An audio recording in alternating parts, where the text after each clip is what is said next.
Shalom adik-adik, jumpa lagi dalam acara kesayangan kita, Tori, Today's Story.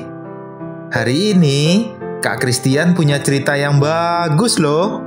Judulnya adalah Perahu Kecil yang 2 kali dimiliki. Wah, gimana ya ceritanya? Yuk, kita dengarkan sama-sama.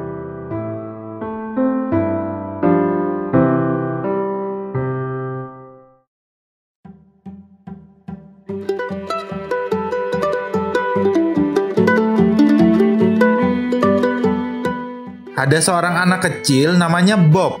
Bob ini gemar sekali akan laut dan kapal. Dia suka sekali menghabiskan waktu sepanjang hari untuk memperhatikan kapal-kapal yang berlayar keluar masuk pelabuhan. Dia tinggal bersama orang tuanya di sebuah kota di tepi danau yang besar. Dan keinginan satu-satunya adalah memiliki sebuah perahu kecil untuk dilayarkan di atas air yang biru itu.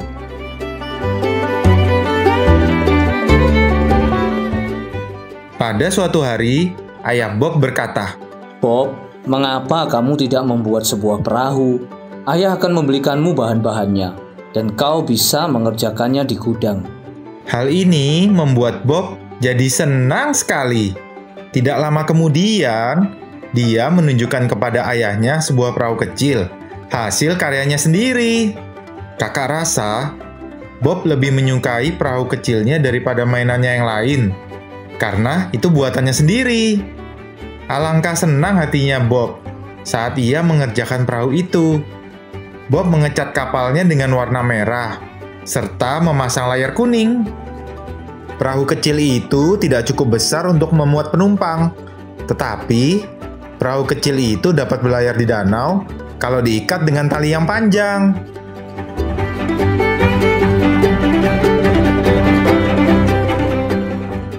Pada suatu hari yang cerah, Bob pergi ke danau. Alangkah senang hatinya ketika Bob melihat perahu kecil itu meluncur di atas air yang biru. Bob sendiri yang mengemudikan perahu kecil itu ke sana kemari dengan pertolongan seutas tali yang panjang.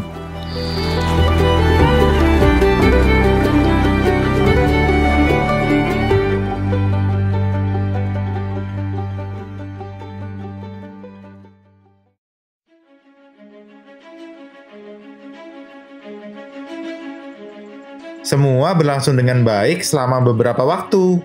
Kemudian, terdengarlah tanda bahaya kebakaran yang berbunyi seperti klakson yang nyaring sekali. Bunyi mobil pemadam kebakaran dapat didengar dari jauh. Dengan cepat, Bob mengikat tali perahunya dan lari bersama dengan orang-orang lain ke tempat kebakaran itu. Api yang sangat besar membakar sebagian dari kota. Dan Bob tertegun lama sekali beserta banyak orang lainnya.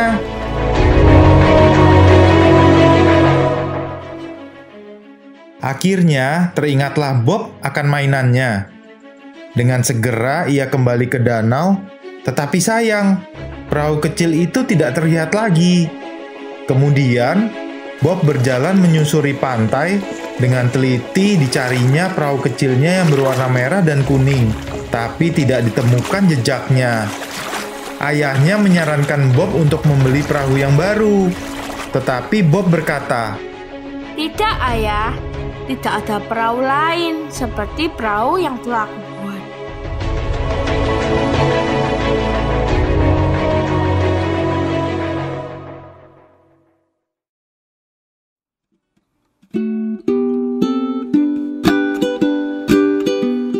Beberapa minggu telah berlalu.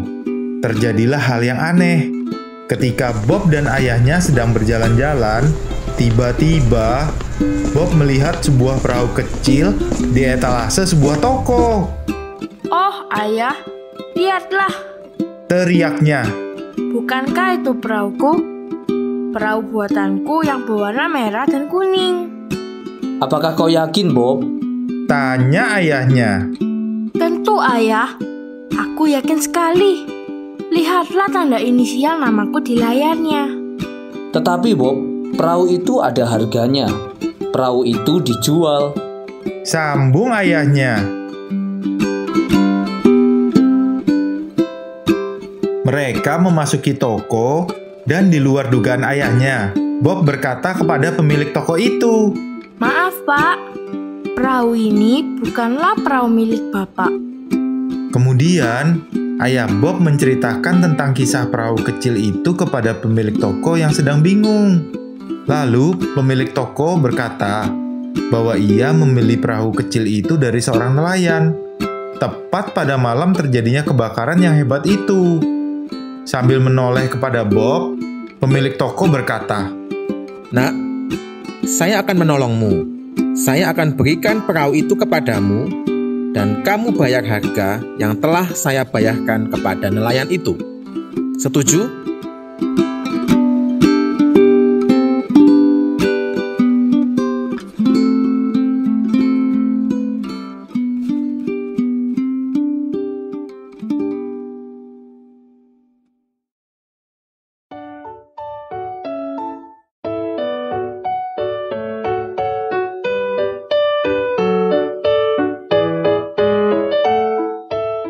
Wajah Bob menunjukkan jawabannya.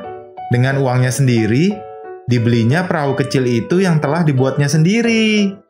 Dengan perasaan gembira, Bob memeluk perahu kecil itu. Ketika Bob meninggalkan toko itu, ayahnya mendengar dia berkata, Perahu kecil, kau betul-betul menjadi milikku untuk kedua kalinya. Kamu milikku karena akulah yang membuatmu. Dan kamu juga milikku, karena akulah yang membelimu. Nah, adik-adik, kita semua ini seperti domba yang telah tersesat jauh dari Tuhan yang menciptakan kita. Tetapi, Bapa mengirim anaknya yang tunggal untuk membayar harga yang amat mahal, yaitu mengorbankan anaknya sendiri untuk mati di kayu salib di Kalvari untuk menebus dan membeli kita kembali. Dan sekarang, kakak dan adik-adik bisa kembali menjadi milik Tuhan Yesus untuk kedua kalinya. Pertama kali, Tuhan memiliki kita karena Ia menciptakan kita. Kemudian, Tuhan telah kehilangan kita karena manusia telah berbuat dosa. Dan untuk kedua kalinya, Tuhan kembali memiliki kita karena Dia telah menebus dan membeli kita dengan darahnya yang mahal. Sehingga kita kembali menjadi milik kesayangannya.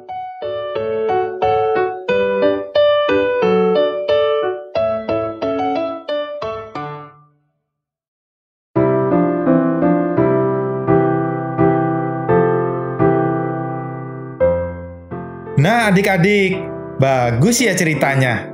Sampai di sini dulu ya perjumpaan kita hari ini. Jangan lupa ajak teman-teman, orang tua, dan saudara kalian untuk mendengarkan Tori ya. See you next time. God bless you.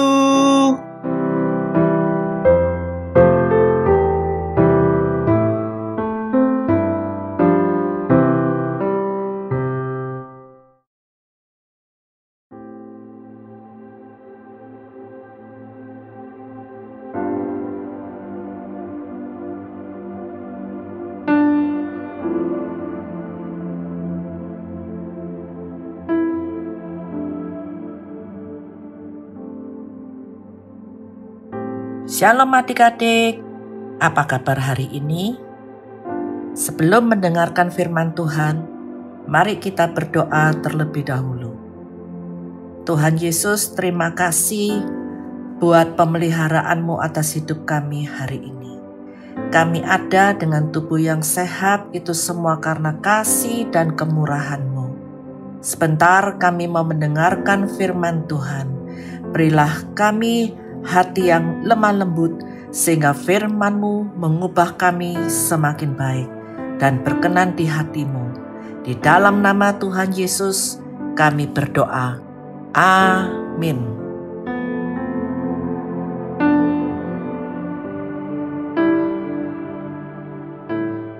Adik-adik, baru saja kita mendengar cerita tentang Bob, ya. Yang mana adik Bob begitu senang dan bangga dengan hasil karyanya. yaitu sebuah perahu kecil yang dia kerjakan dengan tangannya sendiri. Karena begitu sayangnya adik Bob dengan perahu itu, dia sangat sedih waktu perahu itu hilang. Adik-adik, cerita tentang Bob dan perahunya adalah gambaran dari kasih Tuhan Yesus kepada kita. Pernahkah adik-adik tahu bahwa kita ini adalah hasil karya Tuhan yang paling sempurna, yang sangat Dia sayangi? Di Matius 18 ayat 14 dikatakan, "Demikianlah juga Bapakmu yang di sorga tidak menghendaki supaya seorang pun dari anak-anak ini hilang." Jadi, sampai segitu besarnya cinta Tuhan kepada kita. Kita ini menjadi kebanggaannya Tuhan. Tuhan mau kita menjadi saksinya bahwa kita ini adalah anak Tuhan. Seperti perahu Bob ditaruh di danau. Warnanya terang, merah dan kuning, bagus sekali. Dari jauh, pasti orang bisa melihat keindahannya. Wah, perahu siapa itu? Warnanya bagus sekali, cerah dan berkilau waktu diterpa matahari. Demikian juga hidup kita. Ketika orang melihat kita, mereka akan berkata, "Senang loh kalau dekat sama anak ini. Selalu ceria dan sukacita, baik hatinya, murah hati, suka menolong, dan pinter." Seperti itulah yang dikehendaki Tuhan. Apakah kita sudah melakukannya? Atau kita lebih sering menyedihkan hati Tuhan? Paling gampang dan sering kita lakukan adalah malas berdoa dan malas baca firman Tuhan. Kalau disuruh doa, ngantuk. Kalau disuruh baca firman, tertidur. Ayo, siapa yang suka berbuat seperti itu? Padahal Tuhan pengen ngomong sama kita lewat doa. Dia mau menuntun kita lewat firman-Nya supaya kita tidak salah jalan. Adik-adik, ada sebuah cerita. Suatu hari seorang penjahat yang betul-betul jahat dan bebal. Kalau dia merampok dan korbannya melawan, dia akan membunuh korbannya itu. Tidak ada belas kasihan, raja tega. Suatu hari dia diajak temannya ke gereja. Dia mendengarkan firman Tuhan, tapi belum mau bertobat. Dia berkata, dari kecil aku sudah dengar cerita ini. Bosan aku." Hatinya keras. Malam harinya, ketika dia tertidur, dia bermimpi melihat Tuhan Yesus memikul salib. Salibnya besar dan berat. Ketika dia melihat lebih dekat, dia terkejut karena melihat seperti film di kayu salib itu. Dia melihat waktu dia umur 7 tahun mencuri uang papanya, lalu papanya memukul dia. Dia melihat waktu dia mencuri uang temannya di sekolah. Dia melihat waktu dia memukul temannya sampai berdarah-darah. Dia melihat waktu dia pertama kali membunuh. Semua yang diperbuatnya ada di salib itu. Dan Tuhan Yesus memikul salib itu dan mati di atas kayu salib itu. Dalam mimpi itu, Tuhan Yesus berkata kepada dia, "Aku sayang kepadamu. Engkau sangat berharga bagiku. Aku telah menanggung semua dosa-dosamu di atas kayu salib ini. Aku mau menyelamatkan engkau. Mari, datanglah kepadaku." Dia terbangun dari tidurnya dan berkata, "Apakah masih ada orang yang mengasihi aku?" Bukankah semua orang mengutuki aku? Anak sial, bikin malu keluarga. Lebih baik kamu tidak dilahirkan. Lebih baik kamu yang mati daripada orang lain. Kata-kata itu yang sering dia dengar sejak kecil. Singkat cerita, penjahat itu bertobat. Dia berkata, "Dengan apa aku bisa menghapus dosaku yang begitu besar? Tapi salib itu telah membayar lunas semua dosa-dosaku. Dan salib itulah yang menyelamatkan aku." Adik-adik, mungkin kalian bilang, "Aku gak pernah bunuh orang, Kak. Aku tidak sekejam penjahat itu." Ya, benar. Kalian tidak membunuh seperti penjahat itu. Tapi kalian membuli teman, memfitnah, itu sama jahatnya dengan pembunuhan. Tidak ada dosa kecil atau dosa besar. Kita butuh salib itu yang sanggup menyelamatkan dan membawa kita masuk dalam kerajaan surga. Hari ini, buka hati kita. Kita mau ingat apa yang telah Tuhan kerjakan dalam hidup kita lewat salibnya. Dia telah menyelamatkan kita. Dia memulihkan kita. Dia menyembuhkan kita. Dia tidak mau seorang pun dari kita terhilang. Dia akan mencari sampai menemukannya. Dan kita mau juga merenungkan apa yang sudah kita berikan untuk Tuhan sampai hari ini. Apakah kita sudah memberikan yang terbaik atau asal-asalan? Dan kita juga mau merenungkan apa yang sudah kita berikan untuk Tuhan sampai hari ini. Apakah kita memberikan yang terbaik atau asal-asalan?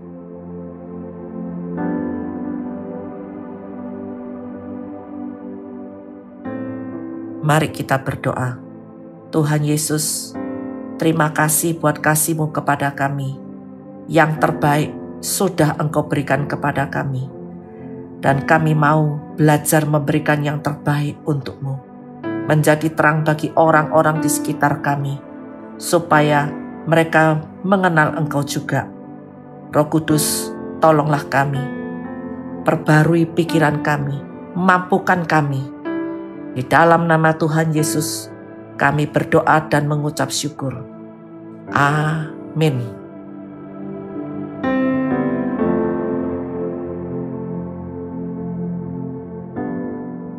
Sekian firman Tuhan adik-adik, dan kita akan bertemu lagi di minggu yang akan datang. Tuhan Yesus memberkati.